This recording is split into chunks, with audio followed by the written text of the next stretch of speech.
గురుగారు, మన సంప్రదాయంలో వ్రతాలకు చాలా ప్రాముఖ్యత ఉంది. ఈ క్రమంలోనే దత్త ఆరాధనలోని వ్రతాన్ని ఆచరించే సంప్రదాయం ఉందా?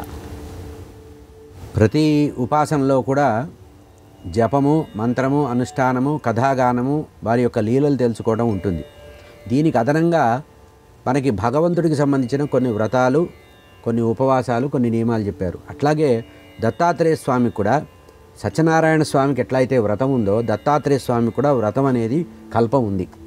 వాసుదేవాన్ సరస్వతి స్వామివారు మతి కలితం అంటే తన మనసులో స్వప్నంలో వచ్చినటువంటి దత్తాత్రేయ స్వామి ఉపదేశించిన ప్రకారం శ్రీ సత్యదత్త వ్రతము అనేటువంటి వ్రత విధానాన్ని వారు రచించారు.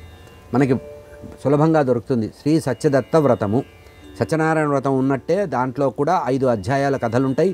స్వామికి షోడశ ఉపచారాలు చేసి ఆ వ్రతాన్ని చేయాలి. ఈ వ్రతం ఎప్పుడు చేయాలి అంటే దత్త జయంతి రోజు సాయంత్రం చేస్తారు. ప్రతి మాసంలో కూడా పౌర్ణమి రోజున ఉదయమంతా ఉపవాసం ఉండి సాయంత్రం చేసే పద్ధతి ఉంది. ఏదైనా బాగా గంభీరమైనటువంటి కష్టాలు కానీ, ఏదైనా కష్టాలు తీరాలనుకున్నా, ఏదైనా అడ్డంకులు వచ్చినా, ఏదైనా విజయ పరంపర కలగన్నా ఈ సత్యదత్త వ్రతం చేయడం అనే సంప్రదాయం ఉంది. ప్రతి మాసంలో కూడా పౌర్ణమి రోజున సాయంత్రం పూట సత్యదత్త వ్రతం చేయాలి. ఆ భగవంతుడి పాదుకలకి అభిషేకం చేసి ఆ తర్వాత షోడశ ఉపచారాలు చేసి ఆ 5 అధ్యాయాల కథని చదువుకోమన్నారు.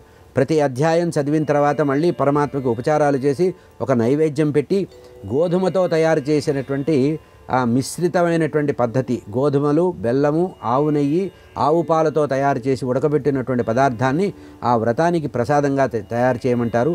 5 అధ్యాయాల కథ ఉంది.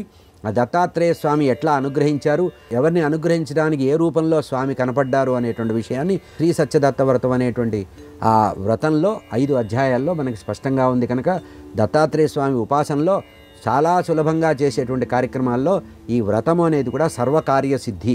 ఏదైనా ఒక పెద్ద పని ప్రారంభించేటప్పుడు ఈ వ్రతం చేసి కనుక మనం ఆ సత్యదత్త వ్రతం చేసి కనుక కార్యాన్ని ప్రారంభిస్తే నిర్విఘ్నంగా జయం కలిగి కార్యాన్ని సఫలం చేసుకునే అవకాశం ఉంది. అటువంటి శ్రీ సత్యదత్త వ్రతము లోకంలో చాలా విశేషమైనటువంటిది కలియుగంలో.